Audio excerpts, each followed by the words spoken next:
Глава 2051. Город ночных иллюзий. Примерно через 5-6 дней гигантский ковчег, наконец, покинул пространство равнин, и впереди показалась огромная горная цепь, состоящая из ряда темно-зеленых гор, которые простирались настолько далеко, насколько мог видеть глаз. Гигантский ковчег влетел в горный массив, а затем исчез вдали после нескольких вспышек. Примерно через месяц гигантский город, построенный из желтого каменного материала, появился вдали в бассейне. Город занимал площадь около 1000 квадратных километров, и половина его была построена рядом с горой, а другая половина была окружена городскими стенами высотой более 1000 футов. Весь город был окутан желтым световым барьером, явно указывающим на наличие серьезного суперграничения. Хань Ли стоял в передней части летающего ковчега и с задумчивым видом оценивал город вдалеке. Это город ночных иллюзий, брат Хань. Он не может сравниться с супергородами нашего священного царства, но это довольно большой город, учитывая уединенное географическое положение. В городе более десятка дьявольских лордов, и наша семья Бай — одна из 4 основных семей города. Независимо от того, хотите ли вы что-то купить или у вас возникнут проблемы, вы сможете добиться благоприятного исхода, раскрыв свои связи с нашей семьей Бай, с улыбкой сказала Бай Юнсинь. Спасибо, фея Бай. Я действительно планировал купить кое-что в городе, тоже с улыбкой ответил Хань Ли. В любом случае, вы один. Так почему бы вам не остаться в гостевом павильоне нашей семьи Бай, брат Хань? С вашей базой совершенствования я уверена, что старейшины нашей семьи не будут возражать, предложила Бай Юнсинь. Вы все еще не отказались от вербовки меня в свою семью Бай? Хань Ли усмехнулся, услышав это. Вы уже достигли вершины поздней стадии пространственной закалки, и, судя по тому, как легко вы смогли убить этих дьявольских летучих мышей, вы должны быть очень близки к продвижению на стадию интеграции тела. Такие культиваторы востребованы любой крупной сектой, и наша семья Бай, безусловно, не исключение, ответила Бай Юнсинь с совершенно беззастенчивой улыбкой. К сожалению, мне снова придется отказать вам. Я не собираюсь подчиняться какой-либо силе. В настоящее время я столкнулся с серьезным узким местом, и мне нужно какое-то время путешествовать, чтобы получить шанс стать дьявольским лордом. Таким образом, я не присоединюсь к какой-либо силе в течение следующих нескольких столетий. Однако я могу обещать вам, что, если я действительно подумаю о присоединении к определенной силе в будущем, я определенно отдам приоритет вашей семье Бай в своем рассмотрении, Хань Ли ответил. Тогда буду помнить сказанное вами слово, брат Хань. Двери нашей семьи Бай всегда будут открыты для вас. Что касается вашей встречи со старшим футянем, я устрою это, как только мы вернемся. Видя, как вы спасли нашу жизнь на равнинах, не должно быть никаких проблем с организацией встречи, вздохнула Бай Юнсинь в слегка несчастной манере. Внезапно Хань Ли сменил тему и, казалось бы, небрежно сказал. «Я слышал, что было бы лучше иметь восьминогую дьявольскую ящерицу, если бы вы путешествовали по пустыне иллюзионного воя. У вашей семьи Бай есть какие-либо из этих дьявольских зверей? Восьминогие дьявольские ящерицы. Вы собираетесь отправиться в пустыню, брат Хань?» Бай Юнсинь была ошеломлена, услышав это. «Действительно, это так. И путешествие по пустыне заняло бы слишком много времени», спокойно ответил Хань Ли. «Да, но, скорее всего, вы не сможете его получить. Ни одна из 4 основных семей в городе не захочет продавать восьминогих дьявольских ящериц посторонним», сказала Бай Юнсинь, нахмурив брови. «А почему это? Если вопрос в цене, то я могу вас заверить, что смогу себе это позволить», спросил Хань Ли. «Вы не сможете купить ни одну из дьявольских ящериц, независимо от того, сколько дьявольских камней вы предложите. Одной из причин этого является редкость этих дьявольских зверей. Но самое главное, эти дьявольские ящерицы составляют основу наших основных семейств, поэтому они чрезвычайно важны для нас», ответила Бай Юнсинь после недолгого колебания. «Что вы имеете в виду?» Хань Ли был действительно озадачен. «Причина этого касается секрета, который я не смогу раскрыть вам без разрешения старших членов нашей семьи. Если хотите, вы можете спросить об этом старшего футяня, когда встретитесь с ним. Если он решит раскрыть вам эту информацию, тогда не будет никаких проблем, и только самые важные старейшины нашей семьи имеют право принимать решения об этих восьминогих дьявольских ящерицах», слегка настороженно ответила Бай Юнсинь. «Понятно. Похоже, мне придется поговорить со старшим футянем, если я хочу получить восьминогую дьявольскую ящерицу», задумчиво сказал Хань Ли. Бай Юнсинь кивнула в ответ и больше ничего не сказала. В этот момент гигантский ковчег наконец достиг города ночных иллюзий и спустился прямо перед городской стеной высотой в несколько сотен футов. Некоторые дьявольские существа входили в город и выходили из него, и все они немедленно обошли желтый ковчег с почтением и благоговением в глазах. Казалось, все они узнали этот гигантский ковчег. Хань Ли и дьявольские существа семьи Бай вышли из ковчега, и Бай Юньсинь сделала ручную печать, после чего гигантский ковчег сжался в крошечную полосу желтого света, которая в мгновение эка исчезла в ее теле. После этого все возбужденно направились к городским воротам. Поскольку они так долго не были дома, они, естественно, были очень рады вернуться.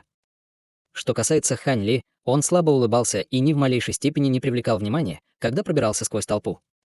Перед городскими воротами стояло около дюжины охранников в доспехах, и они сразу же уважительно поклонились группе Бай Юньсинь, а затем отступили в сторону, чтобы предоставить им приоритетный проход в город.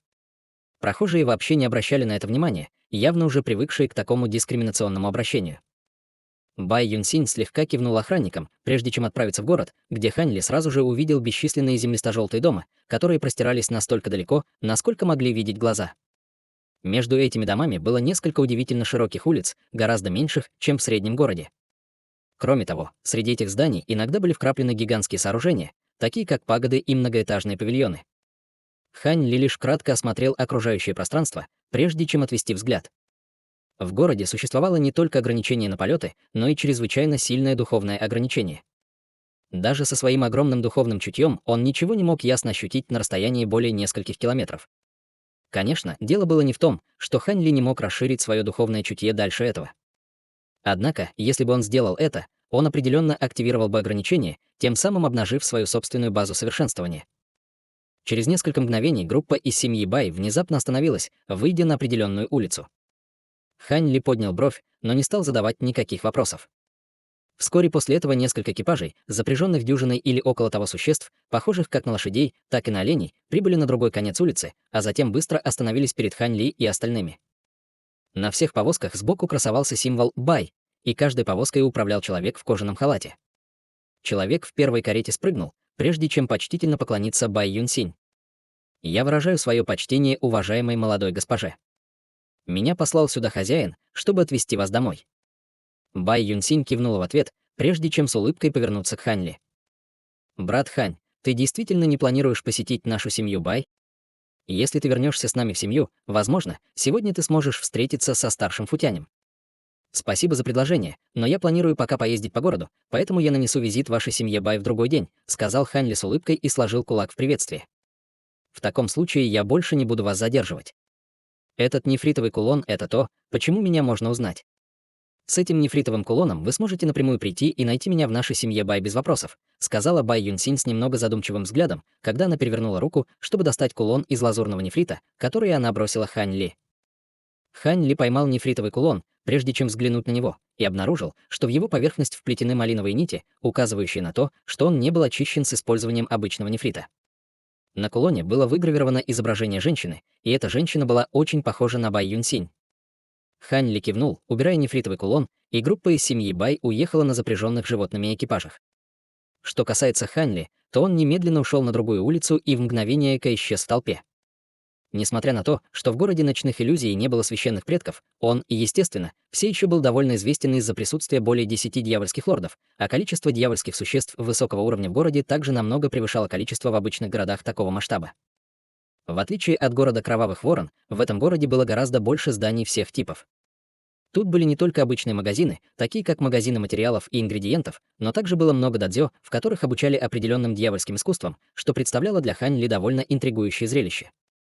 Они были похожи на дадзё, в которых обучали различным искусствам совершенствования в царстве духов, и Хань Ли не мог не задаться вопросом, существовали ли они всегда или дьявольские существа украли идею из царства духов. Проходя мимо высокой пагоды, в глазах Хань Ли промелькнул намек на удивление при виде таблички, висящей над дверью.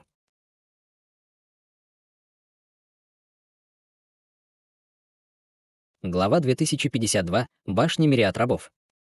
Слова «башня Мириад рабов» были написаны крупным дьявольским текстом на табличке, и Хань Ли впервые увидел такое место. Таким образом, после недолгого колебания, он направился к ней с заинтригованным выражением лица. Войдя в пагоду, он оказался в грандиозном зале. По обеим сторонам зала стояло около дюжины дьявольских молодых женщин в роскошных серебристых платьях, приветствовавших гостей элегантными улыбками. В центре зала стоял ряд замысловатых нефритовых столов и стульев, а мужчина средних лет в черной мантии обслуживал троих гостей вместе с несколькими дьявольскими девушками. Еще до того, как Хань Ли успел осмотреть свое окружение, мужчина средних лет заметил его и сразу же бросился к нему, принеся извинения 3 другим гостям. «Приветствую, старший». «Я могу что-нибудь сделать для вас?» — уважительно спросил мужчина средних лет. Он был дьявольским существом на стадии трансформации божества, поэтому он, естественно, не осмеливался оказывать мощному существу стадии пространственной закалки, как Хань Ли, холодный прием. Что за заведение представляет собой эта башня мириад рабов? «Я никогда ранее нигде не видел такого места», — спросил Хань Ли. «Вы, должно быть, впервые посещаете город ночных иллюзий». Действительно, наша башня мириад рабов очень редка, поскольку она специализируется на продаже рабов и дьявольских зверей, ответил мужчина средних лет. Рабы и дьявольские звери. Выражение лица Хань Ли слегка изменилось, когда он услышал это.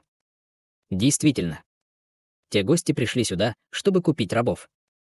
Вы тоже можете взглянуть, если вам интересно, старший. Что касается дьявольских зверей, у нас есть только некоторые обычные породы. Так что они, скорее всего, вас не заинтересуют, с улыбкой представил мужчина средних лет. В таком случае я пойду посмотрю, кивнул Хань Ли. Отлично.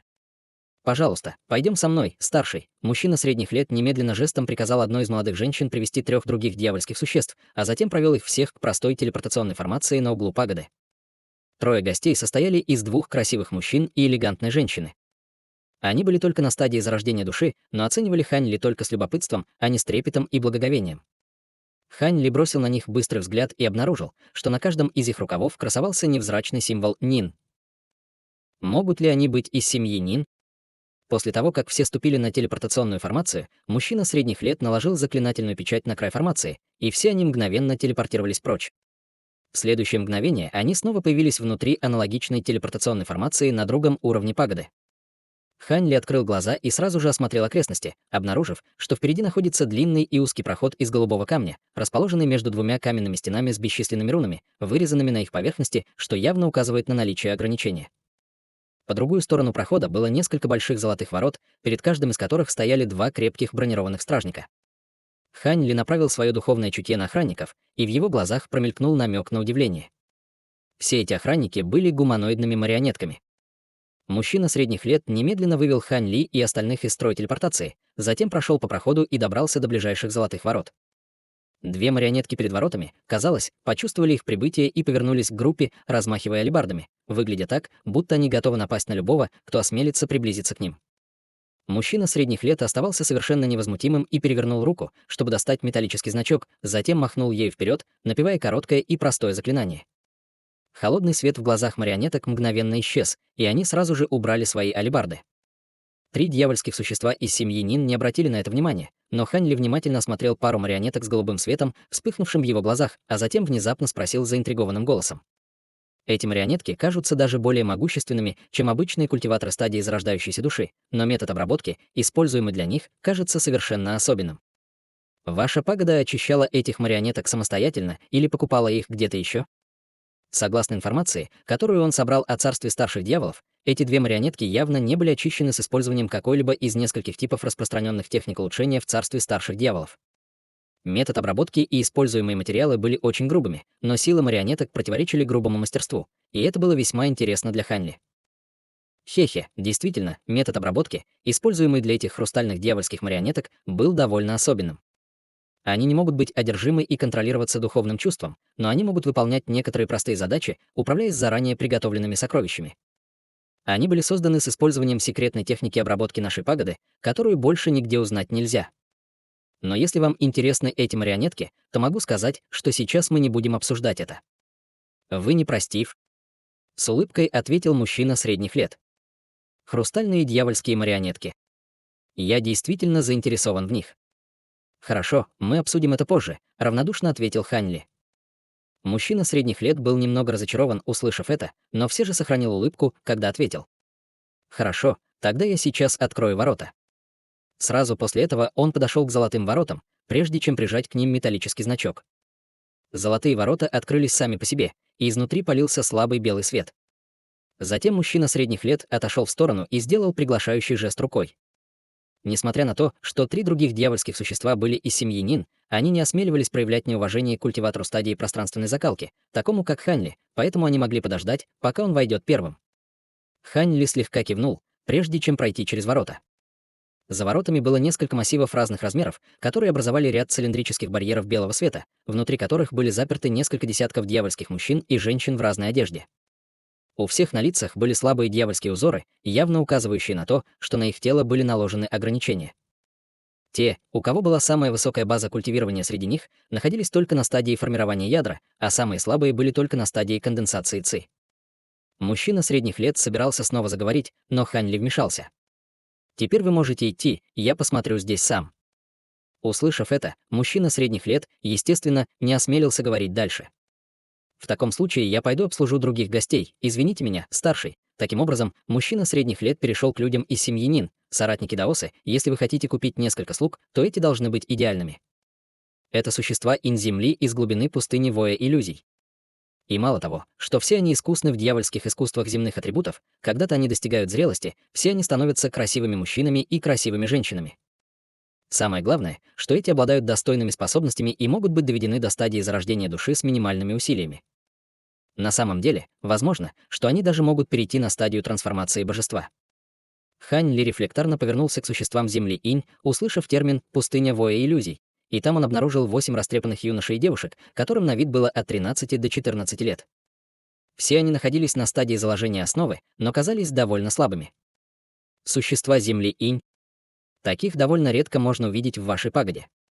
Но действительно ли они обладают способностями, которые так хороши, как вы заявляете? Скептически спросил молодой человек из семьи Нин с красными чешуйками на лице. Хе-хе, если вы мне не верите, вы можете изучить их костный возраст.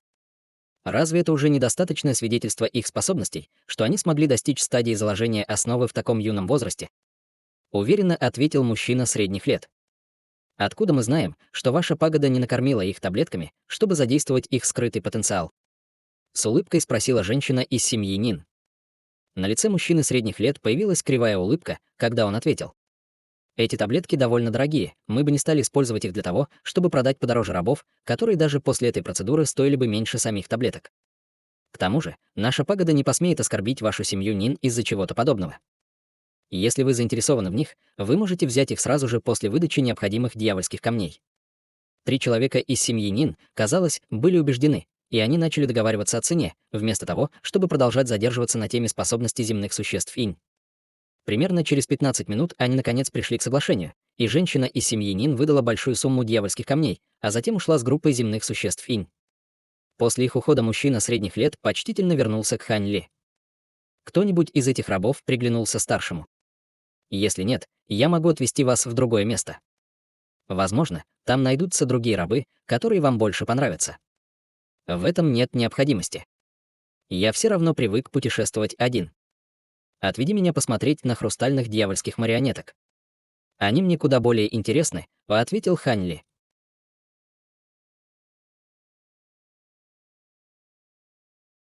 Глава 2053. Женщина-рабыня. В таком случае я отведу вас на другой уровень, чтобы осмотреть марионеток, тут же послушно ответил мужчина средних лет. После этого он вышел из комнаты, затем махнул своим металлическим значком, чтобы закрыть ворота, прежде чем подойти к формации телепортации, через которую они пришли. Хань Ли бесстрастно последовал за ними, но как только они собирались ступить на формацию, раздался взрыв жужжания, после которого среди вспышки белого света появилось несколько гуманоидных фигур. Выражение лица мужчины средних лет слегка дрогнуло, когда он увидел это, и он всмотрелся в формацию. И тут его лицо сразу же потемнело. Только что появившиеся в строй люди состояли из 4 дьявольских охранников в черной броне, пожилого мужчины в парчевой мантии и молодой женщины в синей мантии. Пожилой мужчина был на стадии трансформации божества, а молодая женщина была на стадии формирования ядра и была довольно красивой. Тем не менее, у нее был слой черных дьявольских узоров по всему ее телу, которые ограничивали ее базу совершенствования. Это ясно указывало на то, что она была недавно прибывшей рабыней. Хань Ли рефлекторно направил свое духовное чувство на молодую женщину, отчего его зрачки резко сузились от недоверия. Выражение лица пожилого человека также помрачнело при виде человека средних лет, после чего он поздоровался с фальшивой улыбкой. «Приветствую, лавочник Фан. Ты привел этого гостя сюда, чтобы выбрать несколько рабов? Если ни один из них не пришелся ему по душе, у меня есть несколько новых рабов, которые могут заинтересовать его. В этом нет необходимости. Старшего Ханя больше интересуют хрустальные дьявольские марионетки, так что вы можете держать своих рабов при себе, лавочник Хуан», — холодно ответил мужчина средних лет. Они явно не были в хороших отношениях. Выражение лица пожилого мужчины слегка изменилось, когда он услышал это, прежде чем он повернулся к Хань Ли с уважительным приветствием. «Простите меня за грубость, старший Хань. Если вас интересуют марионетки, у меня есть несколько исключительных, которые я могу вам показать». «Что ты пытаешься сделать, лавочник Хуан?» «Я служу старшему хану, и у меня в коллекции более чем достаточно хрустальных дьявольских марионеток, поэтому старший Хань может выбрать из них. Так что тебе следует сосредоточиться на том, что ты делаешь». «Это еще что такое?» «Новая рабыня». «Хм. В теле этой рабыни нет и следа дьявольской ци. Она не из нашего святого царства», — воскликнул мужчина средних лет, обращая внимание на молодую женщину. «Хе-хе, ты только что понял это. Эта женщина необычная рабыня, и я приложил много усилий, чтобы заполучить ее. Если оставить это в стороне, я видел у тебя хрустальных дьявольских марионеток. Они могут быть хороши, чтобы обмануть некоторых существ в стадии зарождения души, но они, безусловно, будут оскорблением в глазах старшего Ханя». Усмехнулся владелец магазина Хуан. «Да как ты смеешь?» Мужчина средних лет сразу же вспыхнул от ярости, только для того, чтобы Хань Ли внезапно поднял руку и вставил. «Мы поговорим о хрустальных дьявольских марионетках позже. За сколько ты ее продаешь? Я беру ее». Говоря это, Хань Ли указал на молодую женщину в желтой мантии. «Прошу прощения, старший, но ее уже забрал кто-то другой, поэтому я не смогу продать ее вам», торопливо сказал пожилой мужчина с извиняющейся улыбкой. «А? А разве можно резервировать рабов в башне Мириад рабов?» — спросил Хань Ли, повернувшись к мужчине средних лет рядом с ним. «Абсолютно нет. Наша пагода всегда работала в порядке живой очереди. Владелец магазина Хуан, почему вы не можете продать эту рабыню старшему Ханю?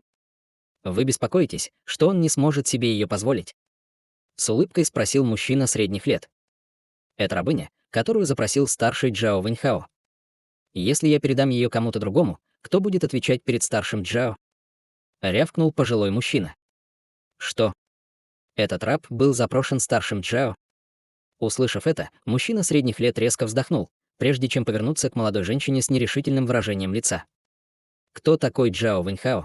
— спокойно спросил Хань Ли. Мужчина средних лет немного замялся, прежде чем ответить с натянутой улыбкой. «Старший Джао — глава семьи Джао. Было бы неразумно оскорблять его из-за простого раба стадии формирования ядра. Глава семьи Джао. Значит, он тоже должен быть культиватором пространственной закалки. В любом случае, я беру ее. Если у него есть какие-то возражения, то он может прийти и найти меня сам», — ответил Хань Ли с холодной улыбкой. Выражение лица мужчины средних лет и пожилого мужчины изменилось, когда они увидели это. Мужчина средних лет все еще хотел что-то сказать, но Хань Ли резко шагнул вперед и мгновенно появился между 4 бронированными охранниками, затем протянул руку, чтобы схватить молодую женщину за руку, прежде чем снова появиться на своем первоначальном месте во вспышке. Все произошло на одном дыхании. Пожилой мужчина слегка запнулся, прежде чем тут же вспыхнуть от ярости. «Что это значит, старший? Ты собираешься забрать раба из нашей пагоды силой? Ты можешь быть существом пространственной стадии закалки, но с нашей пагодой тоже нельзя связываться». 4 дьявольских охранников торопливо подняли оружие, а мужчина средних лет рефлекторно сделал пару шагов назад, прежде чем открыть рот, чтобы что-то сказать, но в конце концов передумал. Что касается молодой женщины в желтой мантии, то она с недоумением смотрела на Хань Ли. Хань Ли полностью проигнорировал угрозу пожилого мужчины и мгновенно ввел струйку магической силы в тело молодой женщины через ее руку, после чего выражение его лица резко изменилось. Нет никаких сомнений. Это действительно то искусство совершенствования. Если вы не можете принять решение об этом, тогда заткнитесь. Устрашающая аура вырвалась из его тела, подняв 2 дьявольских существ в стадии преобразования божества и отбросив их назад более чем на 100 футов. Лишь после того, как их спины врезались в стены пагоды, им удалось устоять на ногах, но лица их совершенно побледнели, а глаза наполнились изумлением. Что касается 4 дьявольских охранников, то они были мгновенно повалены на землю и полностью обездвижены разрушительной аурой. Хань Ли приложил усилия, чтобы защитить молодую женщину в желтой мантии, поэтому она осталась незатронутой, но она также была совершенно ошеломлена. Аура, исходящая от тела Хань Ли, продолжала резко увеличиваться и охватила всю пагоду. Все ограничения в пагоде задрожали перед лицом его ужасающей ауры и завыли громкие сирены. Такой громкий шум, естественно, насторожил более могущественных дьявольских существ в пагоде. В потайной комнате на самом высоком уровне пагоды медитировали 2 дьявольских пожилых мужчин, и как только они почувствовали эту ауру, они тут же вскочили, прежде чем вылететь из потайной комнаты так быстро, как только могли. Спустя несколько мгновений перед Хань Ли предстала пара пожилых людей на стадии пространственной закалки, и они уважительно называли Хань Ли дьявольским лордом прямо перед недоверчивыми глазами двух продавцов магазина. В этот момент Хань Ли уже снял свою огромную ауру, и он холодно оценил двух пожилых мужчин на стадии пространственной закалки, когда сказал: «Я хочу купить ее. У вас есть какие-либо возражения?» Конечно, нет. Для нас огромная честь, что мы смогли заинтересовать такого уважаемого дьявольского лорда, как вы, старший. Если вы хотите ее, вы можете получить ее бесплатно, сказал один из пожилых мужчин, и его спутник кивнул, охотно соглашаясь. Эти двое, естественно, знали, что все дьявольские лорды — старые монстры, прожившие бесчетное количество лет, и большинство из них обладали весьма своеобразным характером, так что они уж точно не осмеливались проявлять неуважение. Хе-хе, было бы неправильно с моей стороны брать ее бесплатно. Вот несколько дьявольских камней. Кроме этого, есть еще кое-что, что я хочу обсудить с вами двумя, усмехнулся Хань Ли, поднимая рукав, чтобы выпустить браслет для хранения, наполненный дьявольскими камнями. Один из пожилых мужчин поймал браслет для хранения, и он не осмелился вернуть его, поэтому ему оставалось только спрятать его. Что мы можем сделать для вас, старший? Пока это в наших силах, мы точно не откажемся. У меня есть еще кое-что, чем я должен заняться сейчас. Поэтому мы обсудим это позже. Надеюсь, ваша пагода снова удовлетворит меня, когда я вернусь в следующий раз, сказал Хань Ли.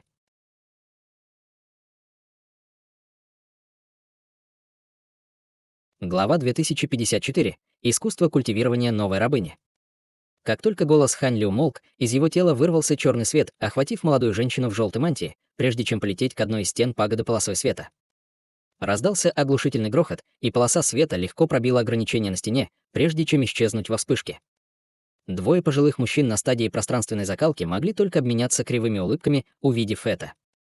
Несмотря на то, что в башне бесчисленных рабов не было недостатка в старейшинах уровня дьявольского лорда, в филиале города ночных иллюзий не было такого могущественного существа. Таким образом, двое пожилых мужчин на стадии пространственной закалки, естественно, не осмеливались оскорблять Хань Ли, когда ничего о нем не знали. В каком-то смысле дьявольский лорд неизвестного происхождения был даже более достоин страха в их глазах, чем патриархи 4 основных семей. Как только Хань Ли ушел, пожилой мужчина в парчевой мантии поспешно направился к паре дьявольских существ на стадии пространственной закалки. Старейшины, только что захваченная рабыня была зарезервирована хозяином семьи Джао. Если мы позволим этому старшему забрать ее просто так, то я не смогу отвечать перед семьей Джао. Она была зарезервирована Чжао Вэньхао. Это действительно довольно хлопотно. Вы уже взяли с него залог? Спросил один из пожилых мужчин, слегка нахмурив брови. Нет, но он пришел в нашу пагоду несколько месяцев назад и специально запросил молодую человеческую женщину-культиватора на стадии формирования ядра или выше, и он выразил готовность выдать большую партию дьявольских камней для такой рабыни. Подобные договоренности были и в прошлом, так что я согласился, торопливо объяснил пожилой мужчина в парчевой мантии. Это может быть так, но депозит не был выдан, поэтому мы не обязаны продавать ее семье Джао. Если он настаивает на приобретении рабыни с ее спецификациями, нам просто нужно время. И тогда мы запросто добудем еще один экземпляр для него, сказал другой пожилой мужчина на стадии пространственной закалки, спокойно поглаживая свою бороду. Совершенно не вижу в этом никаких затруднений. Действительно. Мы оставляем это на вас, чтобы разобраться с семьей Джао. Не обижайте семью Джао, но определенно не навлекайте на себя гнев этого старшего ханя. Нам двоим нужно вернуться медитировать сейчас. Мы оставим все вам двоим, сказал пожилой мужчина на первой стадии пространственной закалки, прежде чем они вдвоем вошли в ближайшую телепортационную формацию. Да, старейшины. Сказал пожилой человек в парчевой мантии, при этом выражение его лица было довольно напряженным, но мужчина средних лет получал огромное удовольствие от несчастья своего соперника. И они оба поклонились в унисон. Кстати, если этот старший хань вернется в нашу пагоду, то немедленно сообщите нам, чтобы мы могли встретить его лично, проинструктировал один из старейшин как раз перед тем, как телепортационная формация должна была быть активирована. Да. Двое лавочников еще раз поклонились, после чего пара старейшин стадии пространственной закалки исчезла из строя во вспышке белого света. Хе-хе, похоже, у вас будет много работы, брат Хуан. У вас есть крепкие связи с семьей Джао, поэтому я уверен, что вы справитесь с этим. Сказав это, мужчина средних лет усмехнулся, прежде чем также телепортироваться. Выражение лица пожилого человека в парчевой мантии помрачнело еще больше, и он долго стоял на месте, прежде чем проворчать про себя. Похоже, у меня не будет другого выбора, кроме как нанести визит семье Джао, чтобы объяснить ситуацию и найти другого раба, который соответствует его требованиям, но это будет нелегко. Тем временем Хань Ли уже сел в маленькую повозку, запряженную зверем, с молодой женщиной в желтой мантии, и повозка мчалась по улице. Хань Ли сидел в центре кареты, медитируя с закрытыми глазами, в то время как молодая женщина в желтой мантии съежилась в углу, тайком оценивая Хань Ли с испуганным выражением лица. После того, что произошло в башне Мириад рабов, она, естественно, уже знала, что Хань Ли был дьявольским лордом. Однако юная и обычная внешность Хань Ли вызвала у нее чувство недоумения. В любом случае, она никогда не думала, что столкнется с существом на стадии интеграции тела. Когда он стал ее хозяином, последняя надежда, которую она лелеяла на побег, была полностью разбита. Таким образом, она была повергнута в состояние ужаса и отчаяния, и она содрогалась при мысли о том, какие несказанные ужасы ждут ее. Хань Ли не использовал никаких секретных техник, чтобы узнать мысли молодой женщины, но он мог примерно угадать, о чем она думает. Он казался довольно спокойным и собранным, но его эмоции также были в бурном состоянии, и образы красавицы в белом одеянии возникали в его сознании снова и снова. Некоторые образы были довольно размытыми и нечеткими, в то время как другие были кристально четкими, как будто они были сняты всего день назад. Даже с умственной стойкостью Хань Ли он не мог не испытывать эмоций от этих образов. Однако он не уничтожал эти образы насильственно с помощью каких-либо секретных техник, а просто наслаждался горько-сладким ощущением тоски по любимому человеку. Спустя долгое время карета наконец остановилась, и снаружи раздался уважительный голос возницы. «Старший, мы прибыли в указанный вами пункт назначения». Хань Ли сделал глубокий вдох, чтобы подавить бурные эмоции, открыл глаза и неторопливо вышел из кареты. Несмотря на то, что Хань Ли не окликнул ее, молодая женщина в желтой мантии все еще стиснула зубы и после недолгого колебания решила следовать за ним. Она была довольно умна и знала, что полностью во власти Хань Ли, поэтому в ее интересах было вести себя послушно.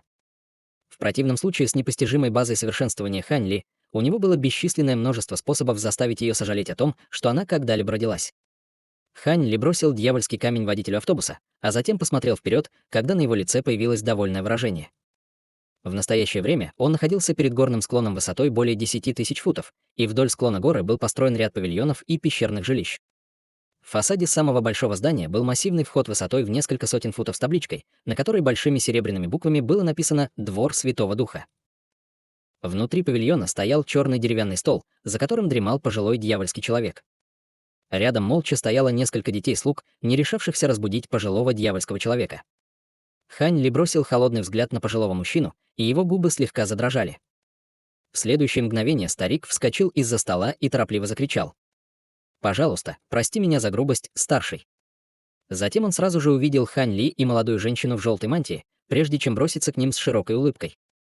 Вскоре после этого Хань Ли и молодая женщина прошли в павильон, построенный вдоль склона горы. Половина павильона располагалась внутри каменного фасада, а другая половина выступала из горы, и он был построен с ограничением, которое могло полностью изолировать павильон от внешнего мира, что делало его очень популярным среди высокоранговых существ, который любил путешествовать один. Этот двор Святого Духа был специально предназначен для проживания высококлассных дьявольских существ, но арендная плата здесь была значительно выше, чем в других подобных местах, поэтому одновременно здесь никогда не проживало много постояльцев. Не так давно Хань Ли использовал свое духовное чутье, чтобы примерно оценить все уровни и структуру павильона, и он был очень доволен увиденным. Таким образом, он выдал пожилому дьявольскому человеку несколько дьявольских камней и арендовал этот павильон на целый год. В этот момент Хань Ли активировал все ограничения павильона и поднял молодую женщину на самый высокий уровень, затем спокойно сел на футон, прежде чем указать девушке сесть напротив него. Молодая женщина, естественно, все еще чувствовала себя крайне неловко, но не осмеливалась ослушаться его указаний. После этого Хань Ли взмахнул рукавом по воздуху, чтобы выпустить несколько десятков флажков, и все они мгновенно исчезли в ближайшем пространстве. В следующее мгновение лазурный световой барьер окружил весь павильон, и только тогда Хань Ли с улыбкой повернулся к молодой женщине, прежде чем протянуть ей ладонь. Огромный взрыв магической силы вырвался из его ладони и мгновенно разрушил ограничения в теле молодой женщины. В результате дьявольские символы на ее коже мгновенно исчезли, и ее магическая сила снова смогла свободно циркулировать по ее меридианам. Она, естественно, была в восторге, почувствовав это. Но прежде чем она успела что-то сказать, Хань Ли спросил: «Как тебя зовут?» «Меня зовут Чжу Гоэр», — ответила молодая женщина после небольшого колебания. «Я вижу, что в твоем теле нет дьявольской ци. Ты чистый человек, верно? Ты вошла в это царство по собственной воле или тебя схватили и забрали сюда из царства духов?» — спросил Хань Ли. «Думаю, можно сказать, что я вошла в это царство сама», — ответила молодая женщина. Хань Ли был ошеломлен, услышав это, и его глаза слегка сузились, когда он спросил: Как тебе удалось это сделать? С твоей культивационной базой ты не обладаешь способностью путешествовать в пространстве. Ты вошла в это царство с кем-то еще. Нет, я вошла в это царство сама. Понятно? Это довольно интересно. Кто научил тебя великому искусству воплощения, которое ты используешь? Спросил Ханли. Молодая женщина в желтой мантии на мгновение заколебалась, прежде чем ответить. Я вижу, вы слышали об этом искусстве совершенствования старшей. Меня этому научила моя мать. Кто твоя мать и как она получила это великое искусство воплощения? Спросил Ханли, выражение его лица слегка изменилось. Молодая женщина в желтом явно не хотела отвечать на этот вопрос.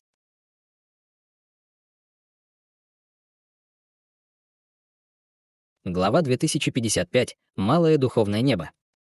Глаза Ханли слегка сузились, когда он продолжил. В настоящее время ты находишься в фазе реинкарнации, поэтому твоя истинная база совершенствования не находится на стадии формирования ядра, не так ли? Я должна была знать, что вы сможете идентифицировать это, учитывая, что вы знаете о существовании великого искусства воплощения, уступила Джу Гоэр, когда выражение ее лица слегка помрачнело. Какова твоя первоначальная база совершенствования? Стадия зарождения души или стадия трансформации божества? Спросил Ханли. Джу Гоэр на мгновение прикусила нижнюю губу, прежде чем ответить. Я нахожусь на стадии зарождения души. Если бы я не застряла в фазе реинкарнации, меня бы не схватили. Я вижу, что ты действительно довольно молода, но ты уже достигла впечатляющей степени в великом искусстве воплощения. Твое совершенствование впечатляет. Твоя мать, должно быть, тоже находится на довольно продвинутой стадии в этом искусстве совершенствования, верно? Спросил Ханли. Выражение лица Джу Гоэр изменилось несколько раз, прежде чем она, наконец, стиснула зубы и сказала. Если вы хотите спросить обо мне, то я могу рассказать вам все, что вы хотите знать. Но если вы хотите спросить о моей матери, то мне нечего вам сказать. А, ты очень хорошая дочь. Но ты думаешь, я не смогу узнать только потому, что ты отказываешься мне говорить? Спросил Ханли со слабой улыбкой. Услышав это, молодой женщине сразу же пришла в голову мысль, и ее лицо стало смертельно бледным, когда она резко ускорила циркуляцию своей истинной сущности, как будто она действительно собиралась взорваться в любой момент. Если вы собираетесь использовать на мне технику поиска души, то я скорее взорву свою зарождающуюся душу, чем позволю вам так поступить со мной. Однако Ханли просто усмехнулся. Ты должна спросить у меня разрешения, если хочешь взорвать себя в моем присутствии. Как только его голос оборвался, он небрежно махнул рукавом в сторону молодой женщины, выпустив вспышку серого света, охватившую все ее тело. В результате Чжу Гоэр была мгновенно обездвижена и совершенно не способна собрать какую-либо магическую силу. Истинная сущность, которую она собрала в своем дантяне, также полностью исчезла, так что всякая возможность самоподрыва была полностью исключена. Что? Что вы со мной только что сделали? Чжу Гоэр закричала в ярости и ужасе. Ничего. Все, что я хочу, это чтобы ты честно ответила на мои вопросы. А теперь посмотри мне в глаза, сказал Ханли спокойным голосом. Что? Ваши глаза. Чжу Гоэр была совсем молода, но она отлично осознавала, что ей определенно не следует следовать инструкциям Ханли. Однако она обнаружила, что совершенно не в состоянии сопротивляться его желанию, когда подняла голову, чтобы встретиться с ним взглядом. Внезапно глаза Ханли вспыхнули голубым светом, и сознание Чжу Гоэр сразу же начало угасать, поскольку ее веки внезапно стали необычайно тяжелыми. Однако, прежде чем она успела что-либо сделать, она уже потеряла сознание. Выражение лица Ханли не изменилось, когда он увидел это, и он наложил заклинательную печать на Чжу Гоэр, в то время как синий свет в его глазах стал еще ярче. Если бы кто-то мог прямо сейчас заглянуть в тело Чжу Гоэр, то обнаружил бы, что ее зарождающаяся душа была полностью связана слоями серых светлых нитей, а также находилась в бессознательном состоянии. В тот момент, когда лазурная печать заклинания исчезла в теле Чжу Гоэр, ее веки затрепетали, когда она снова открыла глаза, но они были полностью стеклянными и безжизненными, как у марионетки. «Откуда ты научилась своему великому искусству воплощения?» Убедительно спросил Ханли, когда в его глазах замерцал синий свет. «От моей матери», — четко ответила Чжу Гоэр, несмотря на ее деревянное выражение лица. «Кто обычно наставляет тебя в твоем пути совершенствования?» «Твоя мать использует то же искусство совершенствования». «Моя мать наставляет меня, но вместо этого она культивирует искусство чистой ци». Хань Ли был довольно удивлен, услышав это, но его тон остался прежним, когда он спросил. «Искусство чистой ци?» Это довольно распространено среди буддийских практикующих. На какой базе совершенствования находится твоя мать? Как она смогла стать способной научить тебя великому искусству воплощения, даже не культивируя его самостоятельно? Моя мать находится только на стадии зарождения души. Что касается ее способности наставлять меня, голос Чжу Гоэр внезапно оборвался, когда на ее лице появилось слегка потерянное выражение. Сердце Хань Ли дрогнуло, увидев это, и он сразу же спросил: «Есть ли что-то необычное в том, как твоя мать учит тебя?» Действительно. Все было вполне нормально до того, как я достигла стадии зарождения души. Но после этого моя мать часто не может ответить на мои вопросы о совершенствовании сразу же. Почему-то она дает мне ответы только через несколько дней. Я подозреваю, что есть мастер великого искусства воплощения позади моей матери. Сердцебиение Хань Ли сразу же начало ускоряться, когда он услышал это. «Ты спрашивала свою мать, так ли это?» «Много раз. Но моя мать всегда отрицала это». «Как зовут твою мать и как она выглядит?» — спросил Хань Ли, нахмурив брови. «Моя мать Лин Фэйсянь, и она очень похожа на меня», — ответил Чжу Гоэр. Услышав это, Хань Ли надолго задумался, прежде чем, наконец, покачать головой и пробормотать что-то себе под нос. Через некоторое время ему пришла в голову мысль, и он спросил: «Как ты попала в царство старших дьяволов, и откуда ты пришла до того, как попала сюда?» «Меня преследовали враги, и я случайно попала в пространственный разлом, чтобы попасть в царство старших дьяволов. Я была родом из малого духовного неба», — ответила Чжу Гоэр. Хань Ли слегка запнулся, услышав это. «Малое духовное небо. Где это?» «Малое духовное небо — это малое духовное небо», — ответила Чжу Гоэр. Брови Хань Ли нахмурились, услышав это, и спустя долгое время он слабо вздохнул и пробормотал себе под нос: «Да будет так, мне просто нужно собрать эту информацию самому». Как только его голос оборвался, он переключился на другую ручную печать, и полупрозрачная нить вырвалась из его глобели, прежде чем мгновенно исчезнуть во лбу Чжу Гоэр. После этого синий свет в глазах Хань Ли стал еще более выраженным. Чжу Гоэр была только на стадии зарождения души, поэтому Хань Ли, естественно, был очень осторожен в своей проверке души, чтобы не причинить ей вреда. Примерно через 15 минут Хань Ли легко получил всю необходимую ему информацию, и полупрозрачная нить вернулась к его глобелле. Как только прозрачная нить исчезла, Чжу Гоэр рухнула на землю и погрузилась в глубокий сон. Хань Ли улыбнулся, увидев это, затем закрыл глаза, когда начал обрабатывать информацию, которую получил от нее. Вскоре после этого он снова открыл глаза и ошеломленно пробормотал себе под нос: «Значит, это малое духовное небо — фрагментированное царство, подобное обширному ледниковому царству, и в нем проживает более 100 миллионов человек. Это действительно очень неожиданно». Действительно, как оказалось, малое духовное небо было независимым царством, которое когда-то было фрагментом другого царства. Согласно тому, что он видел в воспоминаниях Чжу Гоэр, это царство было примерно того же размера, что и обширное ледниковое царство, но духовная ци в этом царстве была даже менее обильной, чем в царстве духов. По-видимому, около 7 или 8 чужеземных рас проживали в малом духовном небе вместе с человеческой расой, и что было довольно удивительно, так это то, что многие люди в этом царстве оказались там после того, как попытались подняться в духовное царство из более низкого уровня вселенской сферы. Таким образом, был очень хороший шанс, что Наньгун Ван могла быть там. И это также объясняло, почему он не смог найти никаких зацепок о ее местонахождении в царстве духов. Даже с его нынешним уровнем психологической стойкости мысли о его любимой жене все еще зажигала огонь в его сердце.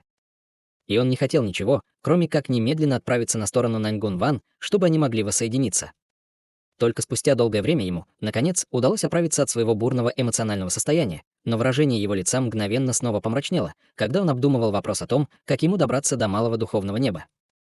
В отличие от обширного ледникового царства, малое духовное небо было царством, которое постоянно медленно перемещалось в пространстве, поэтому было практически вопросом удачи, сможет ли он найти вход в царство, и попадание Чжу Гоэр в царство старших дьяволов через этот пространственный разлом также было чисто случайным. Однако вся эта информация была получена из воспоминаний Чжу Гоэр. Что касается того, было ли все это правдой, ему придется провести еще несколько исследований. Однако, видя, как Чжу Гоэр смогла случайно войти в царство старших дьяволов, должны были быть люди из малого духовного неба, которые наткнулись на царство духов, поэтому он должен быть в состоянии найти некоторую соответствующую информацию. Сделав глубокий вдох, чтобы успокоиться, Хань Ли снова перевел взгляд на Чжу Гоэр. Он не был полностью уверен, что ее великое искусство воплощения было даровано ей Наньгун Ван, но был очень хороший шанс, что это так. В конце концов, он был в царстве духов очень долгое время и никогда не слышал ни о какой человеческой секте, которая обладала бы таким искусством совершенствования. Казалось, что это искусство культивирования было чрезвычайно редким, и секта лунной маски должна была получить его благодаря огромной удаче.